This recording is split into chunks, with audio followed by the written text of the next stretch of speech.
Less is more for Aglaonema. Ito yung 5 tips kung bakit less is more para sa mga Aglaonema. Hello viewers. Ako po si Donna at nag-share po ako or gumagawa ako ng mga video all about plants. Less is more para sa mga Aglaonema. Less maintenance, less root rot, less ng pagkalusaw, less ng pagkamatay ng mga halaman nating Aglaonema, less ng kung ano-anong potting media or less cost. Kumbaga, kailangan less. Number 1 na less ay dapat less ang pagdidilig mo sa kanya. Huwag dilig ng dilig, huwag panay ang paulan sa kanya. Kung magpapaulan ka, make sure na maganda ang potting media mo. Less yung lupa para mabuhay sa'yo. Kahit araw-araw yung Aglaonema natin. Kahit araw-araw maulanan yung Aglaonema natin, mabubuhay. Less ang pagdidilig sa kanya. Kung paladilig ka, baguhin mo ang sarili mo ng pagdidilig mo. I-ayon mo sa Aglaonema kasi ang Aglaonema ay matataba ang ugat, hindi kailangang laging didiligan. Ayaw nila ng palaging basa, ayaw nila ng palaging ang tawag doon, nagstay yung tubig sa potting media niya. Ayaw nila ng hindi well drained yung potting mix niya. Lalo na dito sa sa Maynila, yung potting media ko kailangan talaga well drained kasi kaunti lang masyado yung hangin, lalo na pag marami na yung halaman mo. Dito mahangin sa akin, pag mahangin talaga. Pero pagka ganitong ano bang tawag doon? Amihan o habagat. Parang hinihigop yung hangin, so konti yung hangin ngayon. Lalo na pag tag-ulan doon sa bandang north. Ang hangin talaga dito napaka-less talaga, napaka-konti ng hangin. Kaya kailangan may fan talaga ako dito para matuyo yung mga halaman ko, lalo na pag maulan. Kaunti lang yung hangin, tapos ulan pa ng ulan. Kaya kailangan pa rin natin ang tulong ng electric fan. Ingay. Para umikot-ikot yung yung fan, tapos matuyo kahit papano. Less tubig, less pagdidilig sa kanya, ay mas more ang lumalabas ng mga dahon sa kanya. Mas more ang possibility na mapabuhay mo siya. Less is more sa Aglaonema. Kailangan makuha mo yung gusto niya. Huwag yung diligan ng diligan. Pag tuyo na, tsaka lang siya diligan. Kahit nga 100% na tuyo na yung potting media, tsaka ko lang siya dinidiligan. Pagkatag-init, parang 3 beses, sa 3 araw, tsaka ko lang siya dinidiligan every 3 days. Kasi pagka tag-ulan, hindi ko talaga sila dinidiligan. Kahit ngayon, parang 3 months na ata akong hindi nagdidilig kasi umuulan-ulan. Kasi halos lahat, laging may bagyo, halos lagi na lang may bagyo tapos habagat. Kaya panay ang ulan, so hindi talaga ako nagdidilig sa mga Aglaonema ko. Nadidiligan siya dyan, unti-unti, kahit yung dun sa harapan kasi yung talsik ng tubig ng ulan. So hindi na talaga ako nagdidilig. Ang dinidiligan ko yung nandoon sa loob ng bahay. 1 beses sa 1 linggo, pagka ganitong tag-ulan, kahit mga 2 beses ata akong nagdidilig nun. Ay, 2 beses. 2 linggo, tapos 1 beses. Ganun yung pagdidilig ko. Yung totally talaga tuyo na ito. Kaya to nasa labas, sa loob ng bahay to nakalagay eh. Kaya to nasa labas kasi diniligan ko kagabi. Pinatulo ko muna doon yung tubig, tsaka nilagay ko dito sa lamesa. Kaya okay na siya. Kasi baka magtakbuhan na yung mga aso ko doon pag umaga. Baka tamaan na yung mga Aglaonema ko. Kaya inangat ko na dito. Pero pag natuyo na dito yung tubig or bumaba na yung tubig, papasok ko na sila ulit doon. So less water, less ang percentage na malusaw mo ang Aglaonema mo. Number 2, less sunlight. Hindi naman talaga yung totaling walang sunlight. Kasi gusto pa rin ng Aglaonema na may tumatama pa rin sa kanyang less sunlight. Yung filtered light. Yun yung gawin nyo sa kanya. Mas mabilis dumami, lumago, lumaki yung mga dahon pag filtered light lang yung ibibigay mo sa kanila. Hindi sila malulusaw, hindi matutuyo yung mga dahon nila, hindi magkakaroon ng mga yellow, sunog-sunog na dahon pag filtered yung lights mo sa kanila. Lalo na sa mga suksum, kailangan less sunlight talaga sa kanila. Kahit sa loob ng bahay, mas gusto niya. Danas ko yun, yung pink suksum ko. Parang na siya yung naglanta na siya dito sa labas ng bahay kasi tapos may sunog pa yung dahon.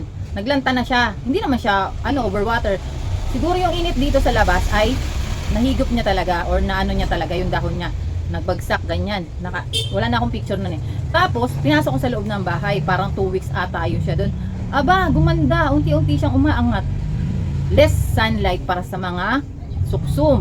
Sa pink suksum, red suksum, mag-less ka ng sunlight sa kanila para mapabuhay mo sila ng gusto. Number 3, less soil. Less soil kasi, mas gusto ng Aglaonema yung kaunti lang talaga yung soil mix mo. More on rice hull. 90% rice hull or 80% rice hull, tapos the rest ay loam soil na. Ganun ang sa aglaonema ko dito. Ganun nagtatribe yung mga aglaonema ko dito. Nalulusaw sila pagka mas marami ang soil. Less soil kasi mas gusto ng aglaonema na well drain yung potting mix. Pag diligan sila, bagsak agad yung tubig. Tapos mas better sa kanila yung pwede nga kahit 100% na rice hull, basta yung rice hull na gagamitin mo sa kanila ay yung compost na, yung bulok na, yung ganito oh. Pag ginanon mo siya, hindi na masusugat yung kamay mo or hindi na matutusok yung kamay mo kasi bulok na yung rice hull. Yan, mas nagtatribe sila dyan. Tapos ang dilig ko nyan, kahit mga isang beses sa isang linggo, dito na ha, sa filtered sunlight na, isang beses sa isang linggo, kering-kering nila, labas ng labas lang yung mga bagong dahon yan. Kasi ako kasi nagbebenta ako ng halaman, so ang ano talaga, ang pinakakalaban ko talaga ay mapatagal ko yung halaman ko sa akin. Kunyari, binili ko siya ngayon, kailangan mapatagal ko siya kasi pag ito nalusaw, wala na akong ano, yung puhunan ko lusaw na. So kailangan mag-experiment tayo kung anong ikagaganda ng halaman natin sa pwesto natin. Ito kasi yung nagwo-work sa akin, kaya hanggang ngayon, yun pa rin yung ginagamit ko. Kailangan kung pangit kasi yung potting media na gagamitin ko, kahit bilhin yung halaman, papangit at papangit yang mga halaman ko pagka pangit ang binigay ko sa kanilang potting media. So kailangan pagdating pa lang sa akin, dito pa lang sa akin, mapa-acclimate ko na siya gamit yung magandang potting media. Ang maganda sa kanila ay less soil. Less soil talaga. As in, parang 10% lang talaga ang ginagamit ko sa kanila. More on ano talaga, rice hull. Kaya ngayon nagkakaubusan ng rice hull kasi tag-ulan. Ang nagbebenta kasi ako rice hull. Halos ang dami naghahanap sa akin rice hull talaga kasi nga tag-ulan, kailangan nilang ilipat sa potting media na maganda, sa potting media na more rice hull yung halaman nila kasi para hindi malusaw. Kaya lang nagkakaubusan naman ng rice hull pag tag-ulan kasi yung palay hindi nila kaunti lang yung palay na nabibilad nila kaya hindi nila mapagiling. So wala talagang ipa na makukuha kasi nga tag-ulan. So ayun, nagkakaubusan talaga ng rice hull. Mag-less soil ka na rin sa mga halaman mo para mapagbuhay mo siya, hindi malesen na yung pagkamatay ng mga aglaonema mo.